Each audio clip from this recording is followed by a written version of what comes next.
Assalamualaikum warahmatullahi wabarakatuh. Alhamdulillah rabbil alamin. Wassalatu wassalamu ala asyrafil anbiya wal mursalin sayyidina Muhammad wa ala alihi washabbihi ajma'in. Rabbi shrah li sadri wa yassir li amri wa ahlul qatam min lisani yafqahu qawli amma ba'd. Kita sambung balik kitab kita ni, ikut gereja jadi Kristian, ikut Bible jadi Muslim. Jadi kali ikut gereja ni, tok guru dia tu yang telah didoktrinkan dalam satu fahaman Trinity dan sebagainya, dia sanggup bercanggah dengan zahir Bible lah. Dah. Jadi kalau ikut Bible jadi Muslim, tidak jadi sesak jadi Kristian dah. Masalah pentafsir dah, takwil, pentakwil terhadap Bible ni. Ia berdasarkan ulama, kadang-kadang kata-kata ulama ni dilebihkan daripada zahir Al-Quran dan hadis, zahir Bible lah, dia jadi sesak gitulah dah. Okay, kita baca bab yang ketiga dulu, pengenalan Bible lah. Nak kenal Bible dulu sebelum kita kenal kenapa.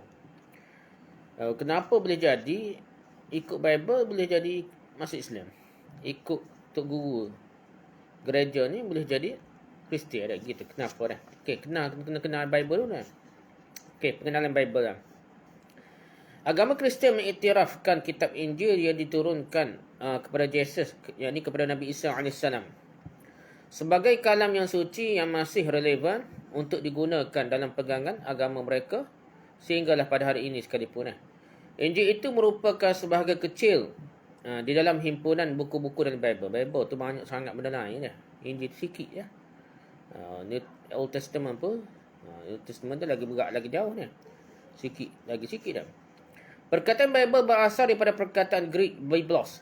Asal-asal Bible ni Biblos, yang bermaksud himpunan beberapa buah buku. Bukan Injil saja, banyak buah buku campur-campur sekali jadi Bible dah. Ini kerana Bible merupakan sebuah buku yang besar lah. Bukan kecil, besar buku dia, yang menghimpunkan beberapa buah buku kecil yang ditulis oleh penulis-penulis berbeza. Campur-campur tak tahu mana so Benji hak mana campur habis lah. Apa yang membezakannya adalah buku-buku dalam Bible ini diambil daripada himpunan risalah-risalah dan kitab-kitab Nabi-Nabi yang terdahulu, lalu dihimpunkan ke dalam sebuah buku. Jadilah Bible. Ya, ke Nabi Musa, Old Testament tu dah. Taurat ke apa, campur tulisan Yahudi macam-macam lah. Campur Injil sikit, campur benda lain. Bubuh dari satu buku dah. Secara asasnya kitab Bible terbahagi kepada dua bahagian, iaitu Old Testament yang Perjanjian Lama ataupun Taurat lah, dan New Testament Perjanjian Baru. Nak kata Injil tu campur benda lain juga dah.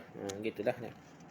Perjanjian Lama mengandungi sebanyak 46 buah buku, kesemuanya campur lah. Ada Taurat, ada benda-benda lain lah. Tulisan-tulisan Yahudi dulu, ulama Yahudi dulu. Aliran atau denominasi Kristian yang lama atau dikenali sebagai denominasi Katolik mengiktiraf ke semua 46 buah buku ini. Yang dikumpul dalam Old Testament tu, 4 penai tu. Katolik terima berlaku lah. Akan tapi denominasi lah ataupun mazhab lawannya pula itu denominasi Protestan. Mazhab Protestan hanya mengiktiraf 39 buah buku saja. Dia buat 7 buah buku lagi dah. 7 buah buku lagi dia kata tu bukan bukan Old Testament lah. Ini menunjukkan bahawa terdapat perbezaan yang sangat ketara lah di antara versi Bible Katolik dan Bible versi Protestan. Berbeza jauh dah. Buat 7 buah buku dah. Dalam Katolik mereka menamakan Bible mereka dengan istilah Deuterocanonic ataupun Deuterocanica itu istilah Bible dalam Katolik. Manakala Protestan pula tidak menamakannya dengan nama istilah yang lain, sekadar memanggilnya Holy Bible saja. Lain istilah panggil dah. Di bawah merupakan senarai nama kesemua buku-buku dalam Bible, termasuklah dengan buku-buku yang diiktiraf oleh denominasi Katolik. Antaranya ialah pertama Genesis, Kejadian. Yang kedua Exodus, Keluaran. Yang ketiga Leviticus, Imamat. Yang keempat Numbers, Bilangan. Yang kelima Deuteronomy, 5 ulangan Jadi Kejadian, Keluaran, Imamat, Bilangan, Ulangan ni 5 ni. 5 buku ini adalah Taurat yang dikatakan turun kepada Nabi Musa ni hak kata Nabi Musa lah. Walaupun ada perubahan, dia kira asal-asalnya ni betul-betul dia kata Nabi Musa lain tu tulisan orang lain. Okey, yang keenamnya Yosua. Nah, yang ke-7-nya Judges, hakim-hakim. Yang ke-8 Ruth. Yang ke-9-nya 1 Samuel. Yang ke-10 2 Samuel. Yang ke-11 1 Kings, 1 raja-raja. Yang ke-12 2 Kings atau 2 raja-raja. Yang ke-13 1 Chronicles, 1 Tawarikh. Tarikh sejarah dia. Yang ke-14 2 Chronicles, 2 Tawarikh. Yang ke-15 Ezra, Uzai, Nabi Uzai ke apa nak. Yang ke-16 Nehemiah. Uzai ni tak tahu lah bukan Nabi ke. Ni penting dia ni perbaharui dah tulis-tulis buku, dia kumpul semula dah. Yang ke-16 Nehemiah, yang ke-17 Tobit, yang ni Deuterocanica. Yang ke-18 Judith, Deuterocanonica dah, Kanonika. Yang ke-19 Esther. Nah, yang ke-21 1 Maccabees atau Deuterocanonica dah. Yang 21 2 Maccabees, Deuterocanonica. Yang ke-22 Job, yang ni Ayub. Nah, Job tu Ayub nah. Yang ke-23 Psalms, Mazmur atau Zabur lah. Yang kata Psalms ni atau Mazmur atau Zabur. Yang ke-24 Proverbs, Amsal. 25 Ecclesiastes, pengkhotbah. Yang ke-26 Song of Song, Kidung Agung. Yang ke-27 Wisdom of Solomon, Deuterocanonica.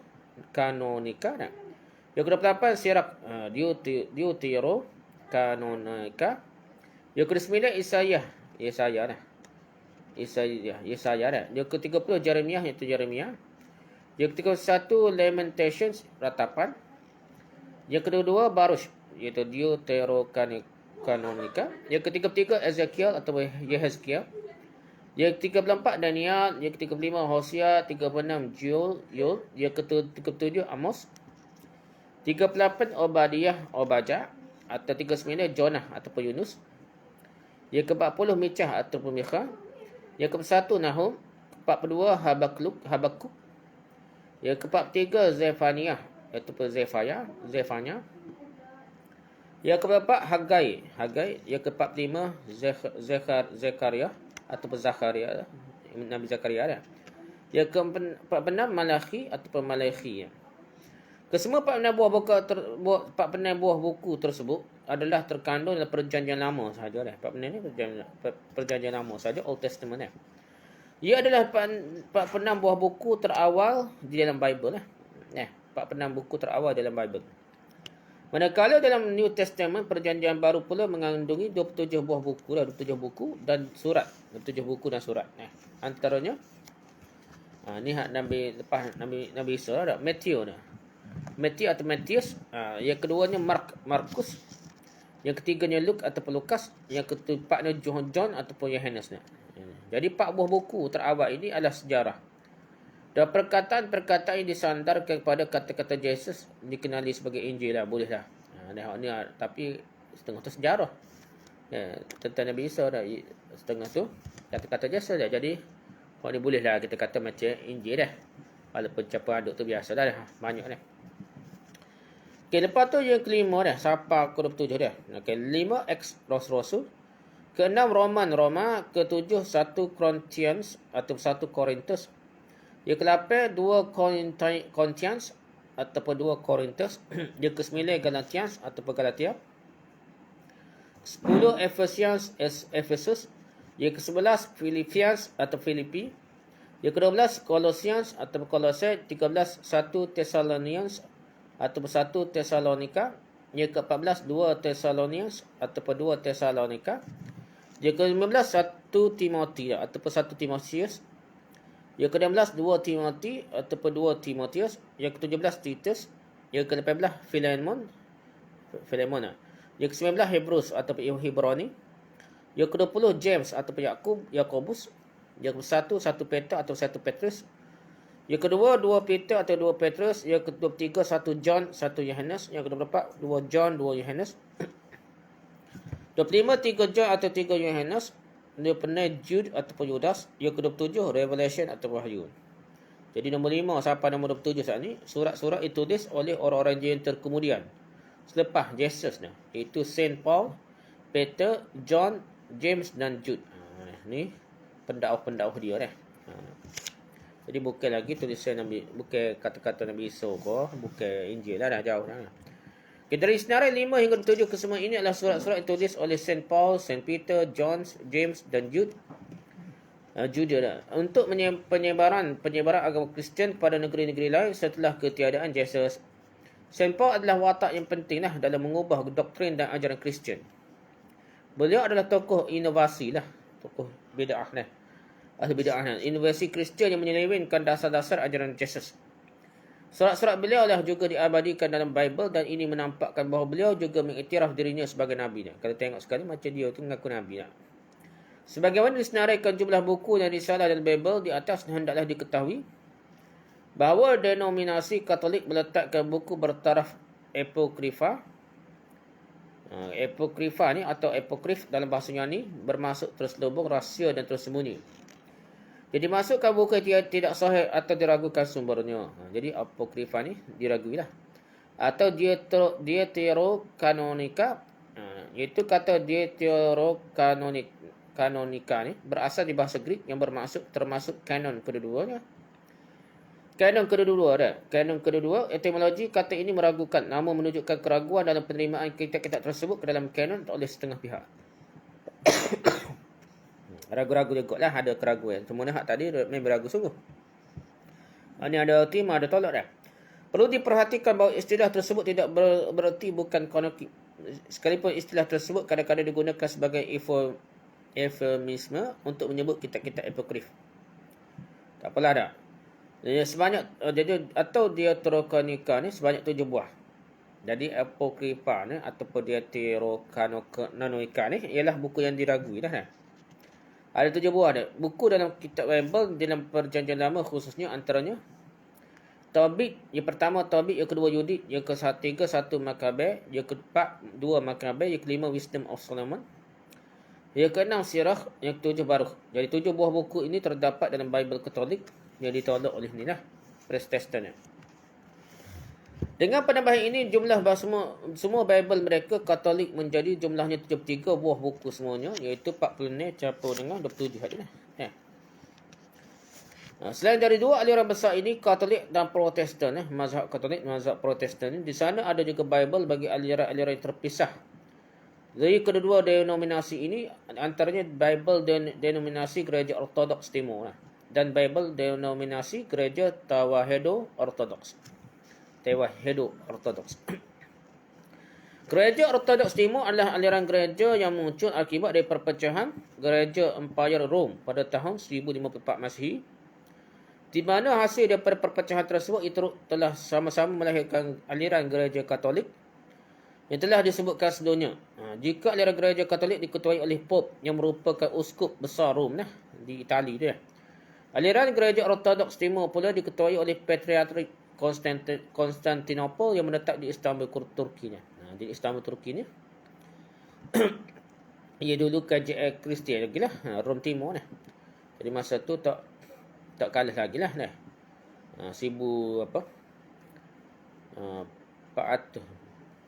lebih ke 1500 lebih. Dia baru dah jatuh kepada Turki dah, kepada Turki Utsmaniyah. Berkenaan Bible mereka, bahagian perjanjian lama Bible aliran Ortodoks Timur ini memiliki sebanyak 49 buah buku. Banyak lagi dah. Iaitu lebih daripada 3 buah buku berbanding aliran gereja Katolik. Katolik 46. Perjanjian lama Old Testament. 3 buku tambahan tersebut adalah 3 Makabi serta 1 dan 2 Esdras. Bagi bahagian perjanjian baharu pula ataupun New Testament tu, pula mereka turut sama-sama mengiktiraf 27 buah buku yang diiktiraf oleh aliran Katolik dan Protestan sebagai buku-buku yang membentuk perjanjian baru. Ini terima belaka sama, New Testament ni sama. Hal ini akhirnya menjadikan bilangan keseluruhan buku-buku dalam Bible aliran Ortodoks Timur berjumlah 70 buah buku, kesemuanya tambah 3 lagi lah. Begitu juga dengan gereja Tawahedo Ortodoks yang memiliki versi Bible berlainan dengan aliran yang lainnya. Gereja Tawahedo Ortodoks merupakan aliran gereja utama di wilayah Habsyah di Afrika, yang pada hari ini membentuk negara Ethiopia dan Eritrea. Dalam Bible versi aliran ini, mereka memiliki sebanyak 46 buah buku pada bahagian Perjanjian Lama. Bersamaan jumlah buku Perjanjian Lama aliran Katolik sama kan? Namun begitu isi kandungan sedikit berbeza kerana pertama mereka menggabungkan beberapa buah buku yang terpisah dalam bahagian Perjanjian Lama seperti 1 dan 2 Samuel menjadi Samuel saja. 1 dan 2 Tawarikh menjadi Tawarikh saja, dan 1 dan 2 Raja-Raja menjadi Raja-Raja saja. Kedua, mereka turut menggantikan buku 1 dan 2 Makabi yang diterima oleh Katolik sebagai 3 Makabi yang diterima oleh Ortodoks Timur. Dengan 1, 2 dan 3 Makabi versi mereka tersendiri yang disebutkan dengan 1, 2 dan 3 Makabian. Justru meskipun jumlah bukunya sama banyak, komposisinya adalah berbeza lah. Dan mereka tetap mempunyai buku tambahan yang tidak terdapat dalam Perjanjian Lama aliran Katolik, seperti buku Enoch dan Jubilees. Bagi bahagian Perjanjian Baru pula, sesuatu yang menarik adalah mereka mempunyai lebih 8 buah buku tambahan yang menjadikan keseluruhan bilangan buku di dalamnya menjadi 35 buah. Jadi dia banyak sikit. 35. Tadi 27 hak biasa. Ni Tawahedo ni je lah 35. Ini menjadikan aliran gereja Tawahedo Ortodoks sangat-sangat berbezalah berbanding dengan aliran Katolik, Protestan dan Ortodoks Timur yang mana tidak hanya terbatas pada Perjanjian Lama. Mereka juga turut berbeza dengan aliran lain pada bilangan buku dalam Perjanjian Baru, menjadikan keseluruhan Bible mereka memiliki sebanyak 81 buah buku kesemuanya. Ada. Jadi kesimpulannya, Katolik ada 73 buah buku, Protestan ada 66 buku, Ortodoks Timur ada 76 buku, Tawahedo Ortodoks ada 81 buku. Dah. Ini merupakan perbezaan usul atau akar pegangan agama kerana ia melibatkan perbezaan jumlah buku-buku dalam Bible yang mana ada aliran yang menolak dan menerima sebahagian buku-buku yang dianggap sebagai kitab suci. Di samping Bible memiliki perbezaan di antara denominasi ini, mazhab-mazhab ini, dalam sudut denominasi itu sendiri, terdapat perbezaan versi penerbitan dan terjemahan pula. Sama-sama Katolik, sama-sama pun berbeza terbit lain pun makna dia. Antara versinya adalah King James Version, Revised Standard Version, English Standard Version, New Revised Standard Version, New American Standard Bible, New King James Version, New International Version, New Life Version, New Living Translation, 21st Century King James Version, Amplified Bible, dan banyak lagi versi-versi yang lainnya. Jadi terjemah ni, muka terjemah ni tak ada buku asal ni, jadi banyak lah. Orang kata tak tepat, buat hal lain pula. Dan sekali berbeza-beza dah. Yang menjadikan versi-versi ini berbeza disebabkan terdapat perkataan yang berbeza terjemahannya dari pengolah ilmuwan Kristian, tak guru Kristian sendirilah. Sebagai contoh, ukuran bahtera Nabi Nuh dalam kitab Genesis Kejadian bab ke-6 menceritakan ukuran bahtera Nabi Nuh. Di dalam King James Version menyatakan ukuran panjang bahtera Nabi Nuh adalah 300 hasta cubits.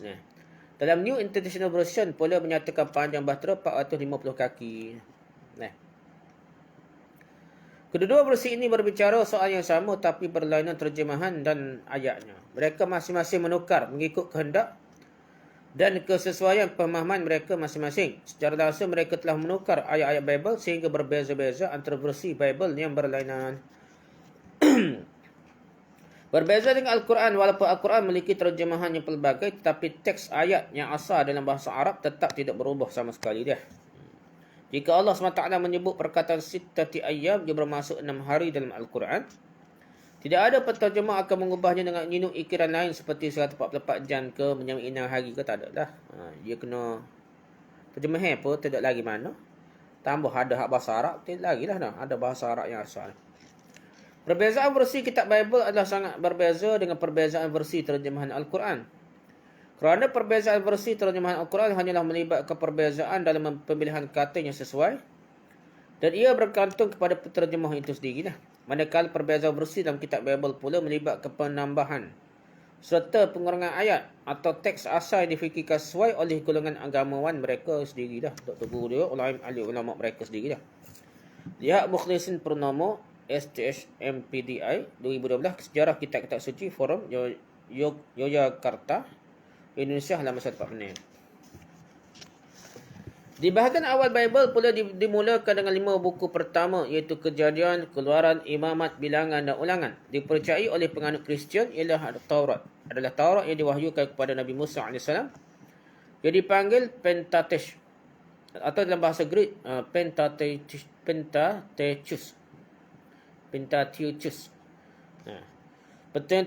Pentateuch ialah 5 kitab yang dakwah hasil tangan Nabi Musa sendiri dah. Dikatakan oleh pakar Bible Dr. Gerald Frederick Drix dalam The Cross and the Crescent, Bell Civil Amanah Publication 2001 halaman 3, menyatakan bermaksud manuskrip Taurat yang ada pada hari ini ditulis 2300 tahun selepas Nabi Musa. Lepas Nabi Musa 1300 tahun baru tulis. Walaupun terdapat bahan-bahan tulis dalamnya, namun secara umumnya sumber tidak diketahui dan tidak dapat dikaitkan dengan Nabi Musa. Tok Guru dia sendiri kata tak boleh nak kait Nabi Musa lah. Orang Kristian percaya bahawa kitab Taurat ini tulis oleh Musa sendirilah secara umumnya. Walaupun pengkaji dia ada kritik tu, tapi begitulah. Namun ia bukanlah kitab Taurat yang asli seperti mana yang diimani oleh umat Islam. Ini kerana jika dikaji dari sudut sejarah dan bahasa pun, ia merupakan catatan sejarah.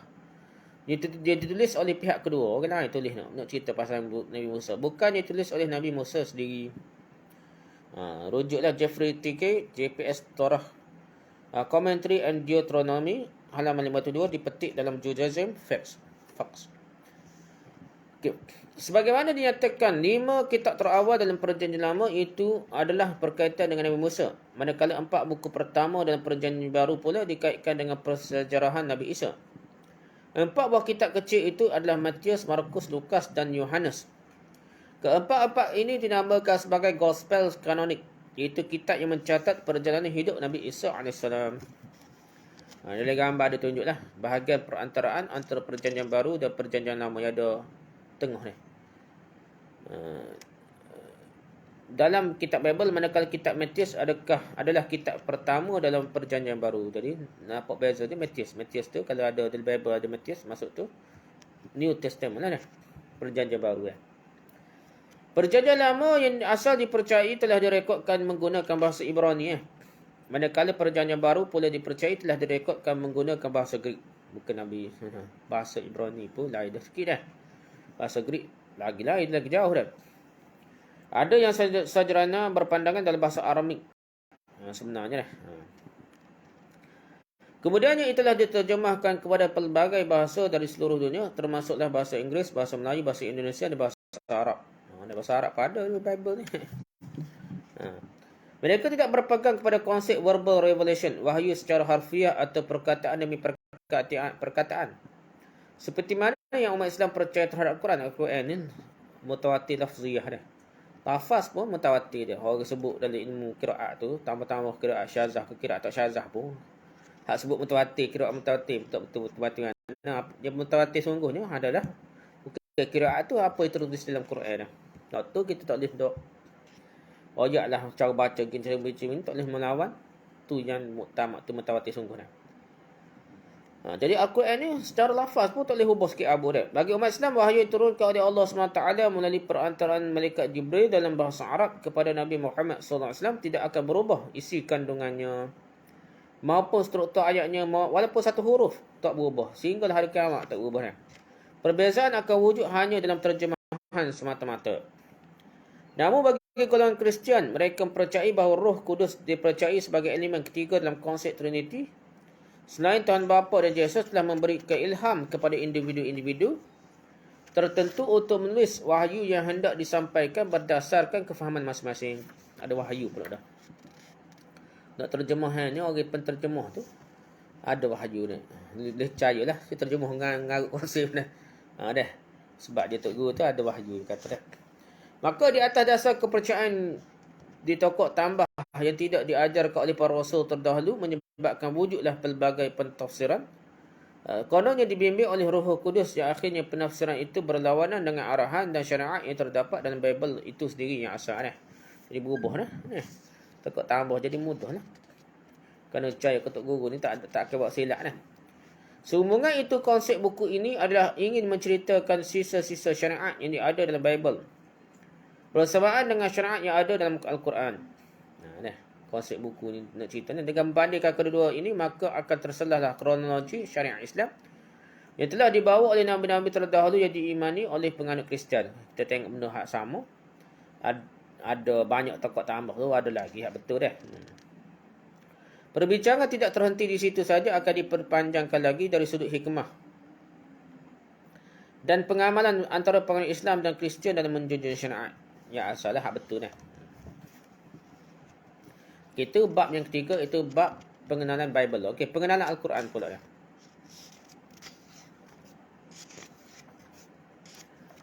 Al-Quran ialah sebuah kitab diturunkan kepada Nabi Muhammad SAW dalam bentuk wahyu melalui perantaraan malaikat Jibril.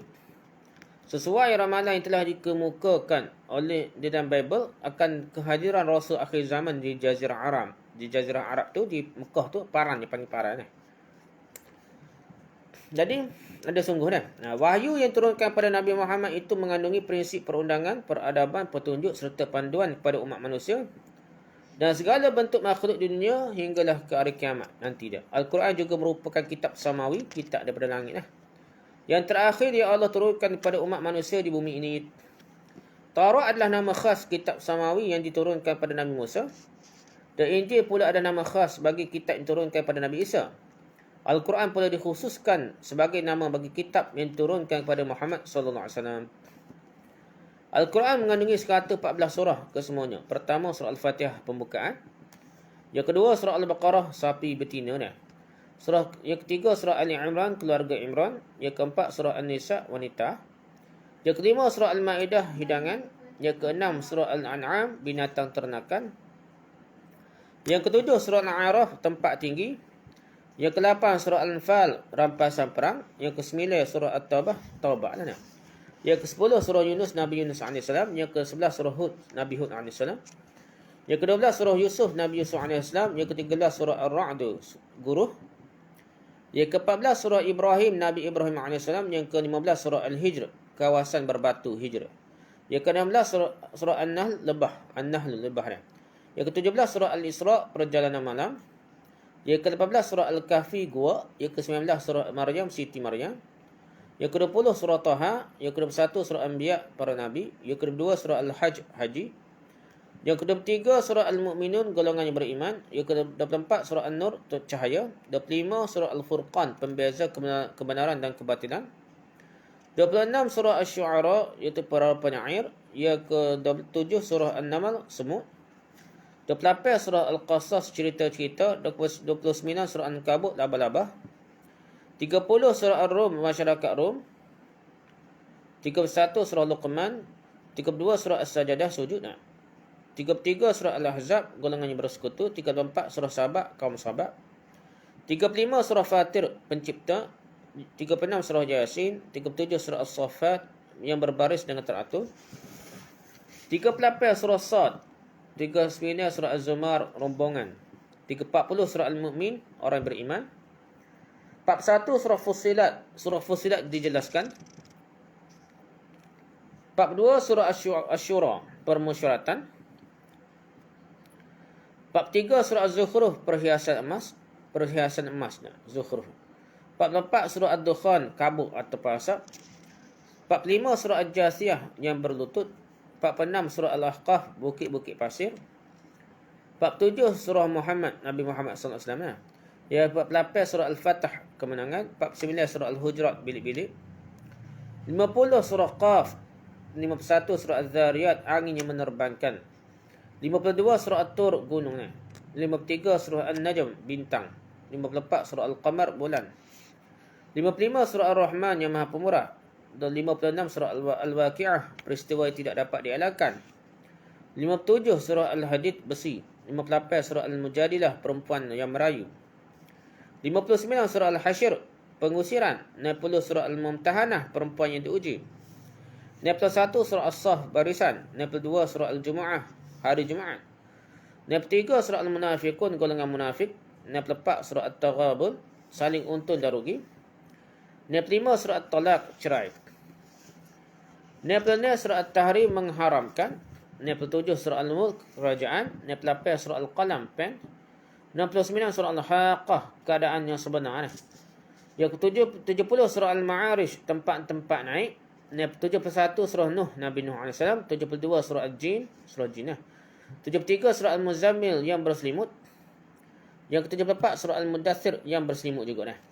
75 surah Al-Qiyamah, kebangkitan. 76 surah Al-Insan, manusia. 77 surah Al-Mursalat yang diutus.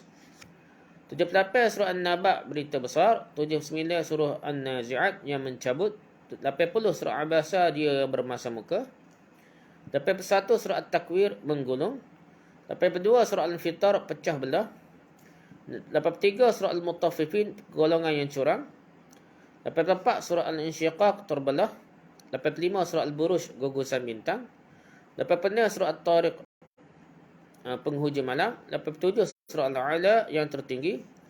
88 surah Al-Ghasyiyah, peristiwa yang mengkisahkan. 89 surah Al-Fajr, fajar sinar mentari. 90 surah Al-Balad, negeri. 91 surah Asy-Syams, matahari. 92 surah Al-Lail, malam. 93 surah Ad-Duha, pagi yang cemerlang. 94 surah Al-Insyirah, asyarah, kelapangan. 95 surah At-Tin, buah ara. 96 surah Al-Alaq, gumpalan darah. 97 surah Al-Qadar, kemuliaan. 98 surah Al-Bayyinah, bukti yang nyata. 99 surah Al-Zalzalah, kegoncangan. 100 surah Al-Adiyat, yang berlari kencan. 101 surah Al-Qari'ah, hari yang hinga-binga. 102 surah At-Takatsur, bermegah-megah. 103 surah Al-Asr, waktu. 104 surah Al-Humazah, pengumpat. 105 surah Al-Fil, surah gajah. Surah 106 surah Quraisy, kaum Quraisy. 107 surah Al-Ma'un, berangan berguna. Berangan berguna. 108 surah Al-Kautsar, melimpah ruah. 109 surah Al-Kafirun, golongan kafir. 110 surah Al-Nasr, pertolongan. 111 surah Al-Lahab, nyalaan api. 112 surah Al-Ikhlas, tuluh ikhlas. 113 surah Al-Falaq, subuh dini hari. 114 surah An-Nas, ruh manusia. Itu nama surah Al-Quran. 114 surah. Membatasi apa yang diturunkan itu hanya kepada Nabi Muhammad SAW saja. Tidak termasuk apa yang diturunkan kepada Nabi-Nabi sebelum Nabi ini. Tak adalah. Seperti Taurat, Injil dan lain, tak ada. Quran ini Quran betul-betul dah. Al-Quran merupakan kitab wahyu yang terakhir yang terpelihara sehinggalah ke hari kiamat. Seperti mana firman Allah Ta'ala bermaksud, sungguhnya kamilah yang menurunkan Al-Quran dan sungguhnya kami benar-benar meliharanya. Inna nahnu nazzalna Al-Quran wa inna lahu lahafizuna. Sungguhnya kami lah jaga Quran. Surah Al-Hijr ayat 9. Keaslian Al-Quran kekal dan dalam sejarahnya juga membuktikan ia tidak pernah diubah seperti Bible. Ya, pada awal lagi ada dah. Dalam Sahih Bukhari ada cerita ada zaman Osman ke apa macam nak kumpul tu tidak tepat lah. Yang tepatnya ialah Quran ni zaman Nabi lagi telah ada Mushaf al-Umum, bukan zaman Osman sahaja baru start telah lengkap. Cuma lebih comel lah. Zaman Osman tu susun lebih baik gitu dah. Tapi Quran dalam bentuk mushaf tu telah ada zaman Nabi di tiang masjid Nabi tu dah. Tidak pernah berlaku dalam sejarah Al-Quran ilmuwan terkemudian bersidang dan berbincang-bincang untuk mengurangkan ayat atau menambah ayat dalam Al-Quran. Tidak ada. Apa yang terkandung dalam Al-Quran pada hari ini, itulah yang dibaca oleh Nabi Muhammad lagi dan juga para sahabat sejak Nabi Muhammad SAW lagi. Setelah kitab Al-Quran diturunkan, sudah tidak ada lagi kitab suci setelahnya mana. Terdapat juga bukti-bukti manuskrip yang datang mengukuhkan lagi fakta bahawa Al-Quran sememangnya terpelihara dan tidak pernah ditokok tambah semenjak dari hari Nabi Muhammad menghembuskan nafas yang terakhir. Pada tahun 2015, University of Birmingham di United Kingdom telah mengejutkan dunia apabila mengisytiharkan bahawa 2 lembaran manuskrip Al-Quran yang lama yang berada dalam simpanan perpustakaan mereka telah ditarikhkan oleh para penyidik sebagai kembali ke tempoh masa separuh pertama kurun ke-7 Masihi. Iaitu zaman di mana para sahabat Nabi beserta diri baginda sendiri sebahagian waktunya masih lagi hidup dan berjalan di atas muka bumi ini dah. Ni kaji-kaji kata zaman Nabi lagi dah. Nabi hidup lagi ada dah ni. Manuskrip Al-Quran yang dikenali sebagai manuskrip Birmingham ini adalah 2 lembaran kertas kulit yang tertulis dengan ayat Al-Quran pada kedua-dua muka suratnya, di mana satu lembaran mengandung ayat Al-Quran daripada surah Al-Kahf daripada ayat 17 hingga 31 dan satu lagi lembaran pula mengandungi 8 ayat terakhir surah Maryam yang seterusnya bersambung dengan surah Taha daripada ayat 1 hinggalah ke ayat 40. Ini ada gambar manuskrip Al-Quran di Birmingham dah. Oh ni tak ada tulis baris lah. Tapi betul ke tak ada tulis baris zaman? Sebenarnya ada tulis dah. Zaman Osman, zaman Nabi pun ada dah. Cumanya orang boleh tulis tak tulis baris pun je boleh baca orang Arab. Yang ada ilmu di nahwu sarah ke mana. Kertas kulit manuskrip ini yang menurut perstarikhan radiokarbon lah. Ini kaji orang kata karbon 14 tu lah nak. Muncul paling lewat pada tahun 945 Masehi. Menghujahkan bahawa teks Al-Quran tertulis di atasnya turut datang daripada tempoh masa tidak jauh berbeza lah. Profesor Emeritus David Thomas, seorang ahli akademik daripada Jabatan Teologi dan Agama University of Birmingham menyatakan, ujian dijalankan pada kertas kulit folio Birmingham menghasilkan kebarangkalian yang kuat bahawa haiwan yang daripada mana kertas kulit folio Birmingham ini diambil hidup semasa hayat Nabi Muhammad lagi atau tidak lama selepasnya lah. Ini bermaksud bahagian-bahagian Al-Quran yang tulis pada kertas kulit itu ini boleh dengan sejumlah keyakinan ditarikhkan pada kurang dari 2 dekad selepas daripada kematian Nabi Muhammad SAW. Jadi lepas 20 tahun boleh lewat dah. Jadi zaman Nabi lagi Quran ni ada dah ni. Dijumpa tu lah. Di atas kulit dah. Persamaan yang didapati wujud di antara manuskrip Al-Quran lama simpanan University of Birmingham ini dengan ayat Quran yang dibacakan oleh umat Islam pada hari ini memperkukuhkan lagi fakta bahawa Al-Quran sememangnya tidak pernah mengalami sebarang pindaan maupun ubah suai semenjak daripada hari kematian Nabi Muhammad SAW lagi. Hubungan Al-Quran dan Bible. Malik bin Nabi ni tokoh pemikir Islam ni. Malik bin Nabi menegaskan isu ini dalam bukunya The Quranic Phenomenon. Iaitu persamaan yang dimasukkan itu bukanlah suatu keunikan ataupun ciri utama Al-Quran. Namun ia menegaskan suatu ketetapan bahawa ia mempunyai tradisi spiritual yang sama seperti Bible lah.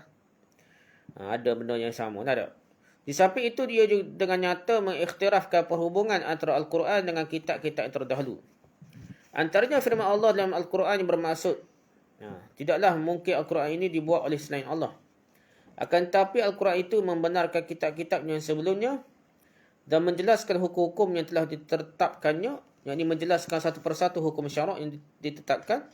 Tidak ada keraguan dalamnya. Dalam Al-Quran lah diturunkan dari Tuhan semesta alam. Surah Yunus ayat 37. Sungguh pun ayat tersebut dengan jelas mengesahkan hubungan ini, iaitu Al-Quran mengekalkan sifat khususnya tersendirilah. Dalam banyak perkara ia menyokong dan membetulkan kisah-kisah dalam Bible.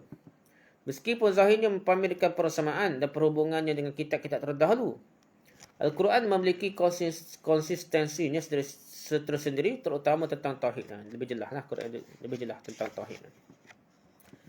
Lihat Malik bin Nabi 2008, Fenomena Al-Quran, Institut Terjemahan Negara Malaysia, Kuala Lumpur, halaman 173. Sebagaimana yang dibincangkan bahawa Bible itu adalah himpunan kitab-kitab wahyu yang diturunkan kepada nabi-nabi terdahulu dan telah diubah sebahagiannya. Ini adalah perkara pokok yang harus diketahui bahawa masih banyak ayat dan nilai yang bersamaan dengan Al-Quran lagi. Walaupun dia tokoh tambah ada jugalah yang sesuai dengan Al-Quran. Isu di sini bukanlah mahu menyama tarafkan Al-Quran dengan Bible, akan tetapi umat Islam perlu jelas dengan ilmu ini supaya dapat memberikan kefahaman kepada penganut Kristian akan kronologi nabi-nabi dan syariat dalam Bible, sama ada perjanjian lama atau perjanjian baru, bahawa ia tidak terhenti di situ, tapi ia dilengkapkan, dilengkapkan oleh Al-Quran yang boleh juga dikenali sebagai perjanjian terakhir atau Final Testament.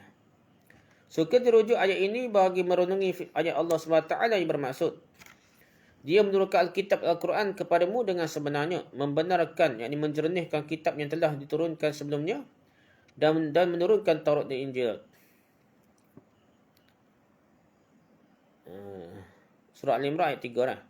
Sehubungan dengan itu, sebahagian besar perbincangan dalam buku ini akan menjuruskan kepada pengajaran dalam ayat 3 surah Al-Imran ini tentang bagaimana Al-Quran itu sendiri menjernihkan dan membenarkan apa-apa yang ada dalam kitab-kitab terdahulu. Betul balik dah. Padalah sekat tu dulu lah perbincangan kita. Kita bab kelima syariat tauhid tu kita akan baca lepas ni lah. Wallahu a'lam. Subhanakallahumma hamdika subhanakallahumma hamdika asyhadu an la ilaha illa anta astaghfiruka wa atubu ilaik. Assalamualaikum warahmatullahi wabarakatuh.